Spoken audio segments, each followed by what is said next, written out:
Hello friends, welcome to Universe Classes. स्वागत है आपका यूनिवर्स क्लासेज में। इसमें हम बात करेंगे रीजनिंग के टॉप 5 क्वेश्चन की, जो कि एग्जाम में बार बार पूछे जाते हैं और इस तरह के क्वेश्चन आपको थोड़े से कन्फ्यूजन से आप इस तरह के क्वेश्चन को नहीं बना पाते। तो आइए देखते हैं और पूरे वीडियो में अंत तक बने रहिए, आप सीख पाएंगे। इसके बाद जो है तो आपको पेन उठाने की जरूरत नहीं पड़ेगी, आप जो है ऐसे ओरली इस क्वेश्चन को, इस तरह के क्वेश्चन को आप सॉल्व कर सकते हैं। आइए देखते हैं, नीचे दी गई श्रृंखला में प्रश्न चिन्ह के स्थान पर कौन सी संख्या आएगी। अब देखिए सीरीज में क्या करेंगे, 3 से 5 हो रहा है, 5 से 6, 6 से 12, 12 से 12, कोई सीरीज तो नहीं बन रहा है।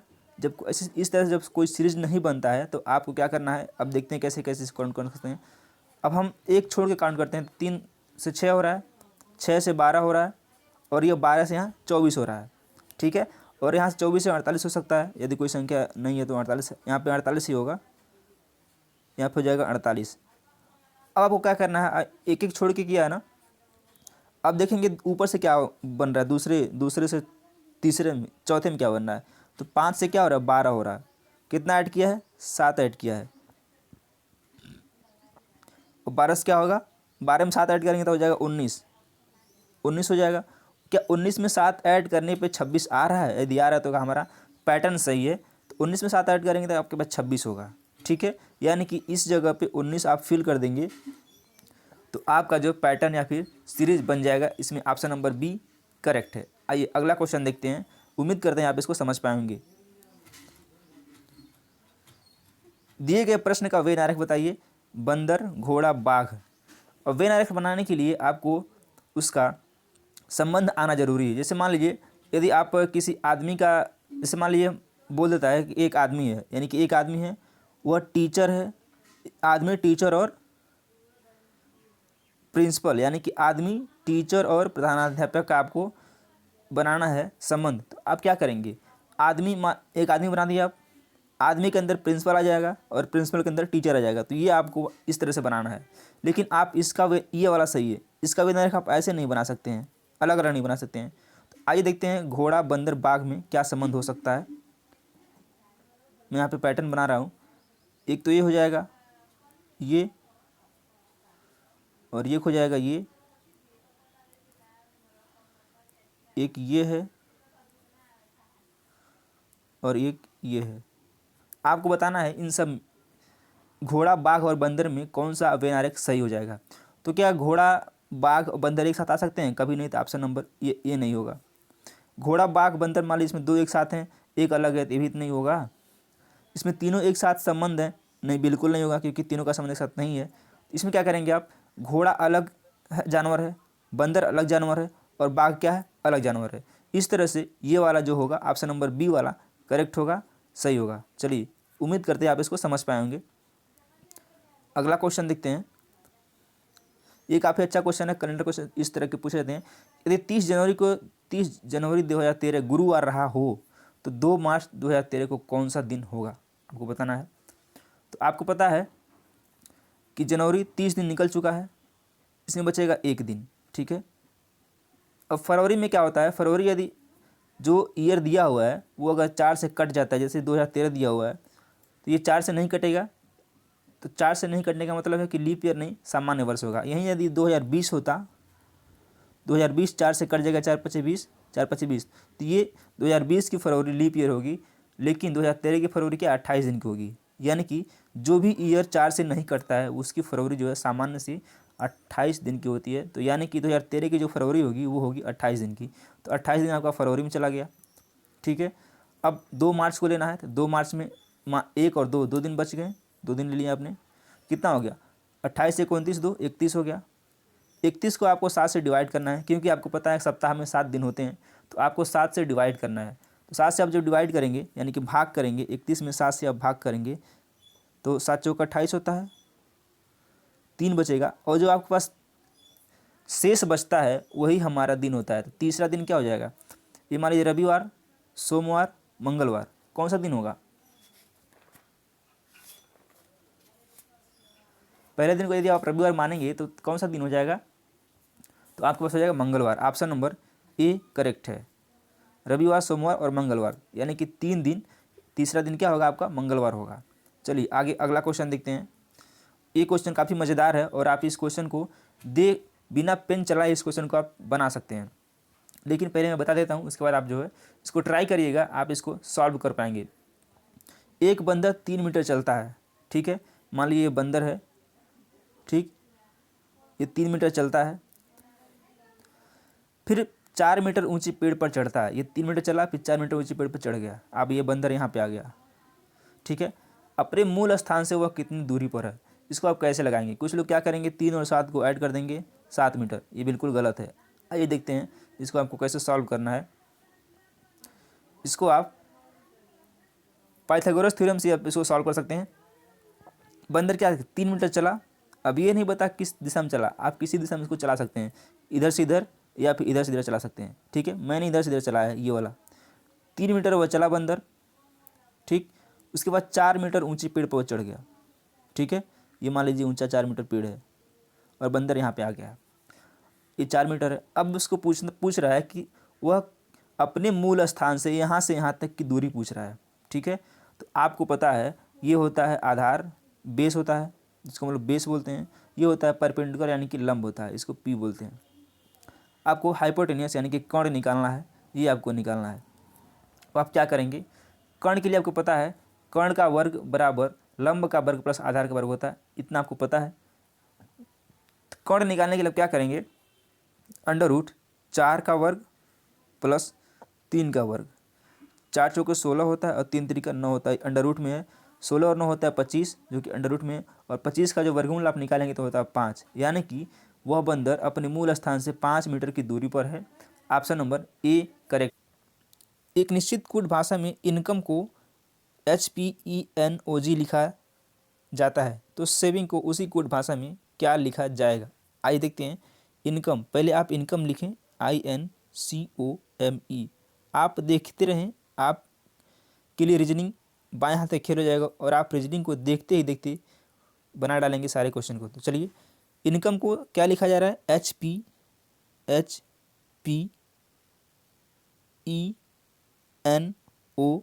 लिखा जा रहा है। अब आप देख पा रहे हैं इसमें परिवर्तन कैसे हो रहा है। चलिए देखते हैं। आई कितना होता है, आई 9 होता है, आई यानी कि 9 होता है, ये 8 है, 9 से 8 हो रहा है, यानी कि 1 की कमी हो रही है, ठीक है।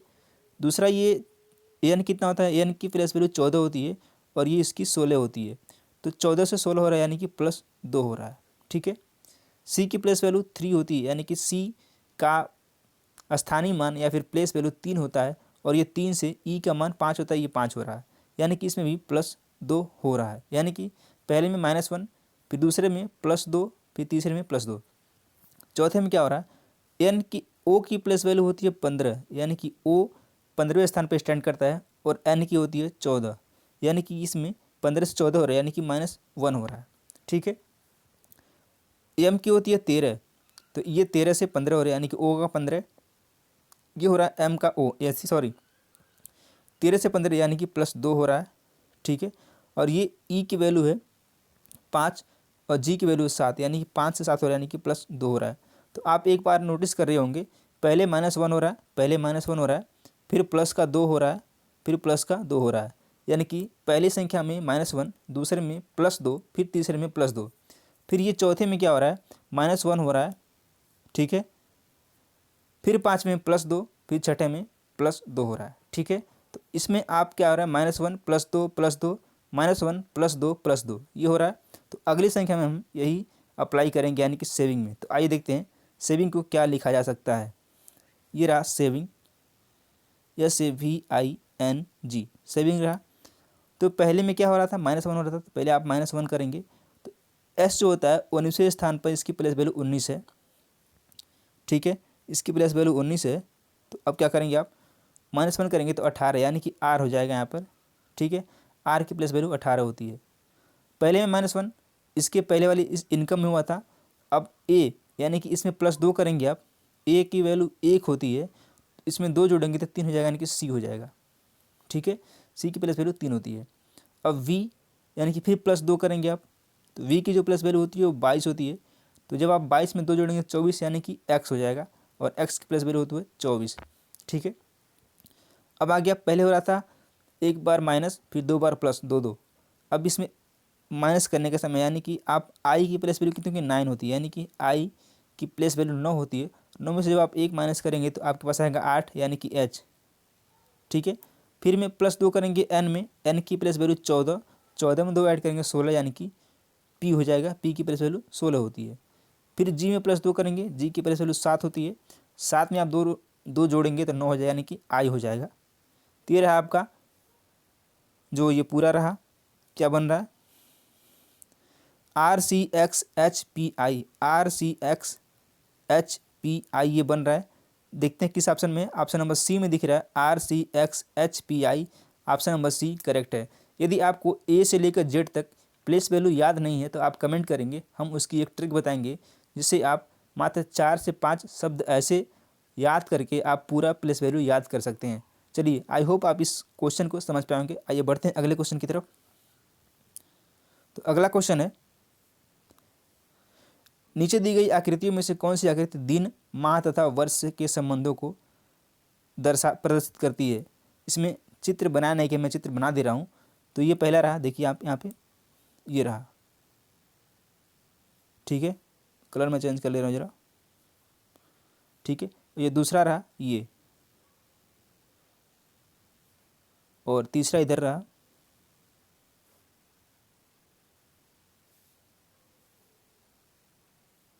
सॉरी ये पहला रहा, ठीक है, और ये दूसरा रहा, इधर ये तीसरा रहा, और फिर ये चौथा रहा। ये बताना इसमें कौन सा जो है इसमें दिन, माह तथा वर्ष के संबंध को दर्शाता है। तो आपको पता है जो दिन, माह और वर्ष के संबंध को दर्शाएगा, ये क्या दर्शाएगा, तो वर्ष में क्या, मान लीजिए ये वर्ष है, ये वर्ष है, ठीक है, तो वर्ष के अंतर्गत तो आएंगे दिन और माह, दिन और माह वर्ष के ही तो अंदर आएंगे। तो क्या हो जाएगा, ये वर्ष है, ये क्या है आपका माह है, और ये दिन है, यानी कि ऑप्शन नंबर, मैं ऑप्शन यहाँ पर लिख दे रहा हूँ, ये ए हो जाएगा, ये बी, ये सी और ये डी। तो इसमें क्या है, ऑप्शन नंबर ये सही है। आप सिर्फ इस डायग्राम को समझिए, आप क्वेश्चन को इस तरह से बना लेंगे। चलिए अगले क्वेश्चन पे बढ़ते हैं। यहाँ भी आरेख नहीं बना, हमें आरेख बनाना पड़ेगा। निम्नलिखित आरेखों में कौन सा न्यायाधीश चोर और अपराधी के बीच संबंध को दर्शाता है। आइए देखते हैं, अपराधी, चोर और न्यायाधीश के बीच में संबंध कौन सा दर्शाएगा। देखिए ये रहा ए, मान लीजिए इसको हमने ए बना दिया, ठीक है, और ये रहा आपका बी, ए हो गया ये बी हो गया। यहाँ पे बना रहा हूँ सी, ये सी हो गया, और ये रहा डी, ठीक है। आपको बताना है इसमें से कौन सा जो है न्यायाधीश चोर और अपराधी के बीच के संबंध को दर्शाएगा। तो क्या ये दर्शा रहा है, क्योंकि ये तीनों समान लग रहे हैं, तो चोर, अपराधी, न्यायाधीश समान तो होते नहीं हैं, ठीक है। जब समान नहीं होते हैं तो ये तो नहीं होगा। क्या बी वाला होगा, चोर, मान लीजिए यदि आप इसको न्यायाधीश मानते हैं, ये चोर ये अपराधी, क्या चोर और अपराधी का संबंध आपस में होता है। बिल्कुल नहीं, क्योंकि चोर और अपराधी एक चीज़ है। यदि आप चोरी करते हैं तो आप अपराध कर रहे हैं, या फिर यदि आप अपराध करते हैं तो अपराध में कोई भी काम आप कर सकते हैं, जैसे चोरी करना, किसी को मारना, ये अपराध के अंतर्गत आता है। अब सी में देखते हैं, ये मान लीजिए जज साहब हो गए, जज साहब जैसे आप इसको याद कर सकते हैं, जज साहब हमेशा ऊपर बैठे रहते हैं, वहाँ से न्याय करते हैं, ठीक है। तो मान लीजिए ये चोर है, ठीक है, तो चोर जो है चोरी यदि कर रहा है तो अपराध ही तो कर रहा है, यानी कि यदि चोर कोई चोरी कर रहा है या फिर कुछ भी कर रहा है तो वो अपराध ही तो कर रहा है, तो अपराध के अंतर्गत ही चोरी आएगा, यानी कि ऑप्शन नंबर सी करेक्ट हो जाएगा। चलिए आगे बढ़ते हैं और अगला क्वेश्चन देखते हैं।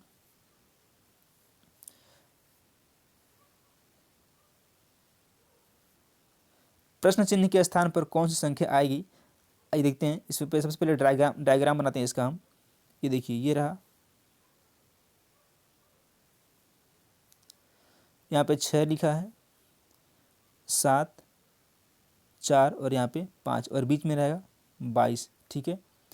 और अगला डायग्राम जो है ये इधर से रहा, इधर 45 लिखा है, 45 है, ये 9 है, 7 है, 6 है और ये 3 है।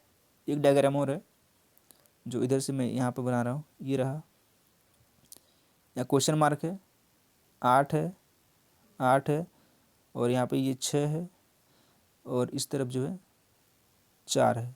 ठीक है, तो अब बताना है, अब देखेंगे इसको, यदि आप चारों इसको कैसे सॉल्व करना होगा। यदि इसको आप चारों को जोड़ेंगे तो क्या बीच वाली संख्या आ रही है, 6 4 10, 5 15 7 22 हो रहा है। तो ये तो सभी को जोड़ने पा रहा है।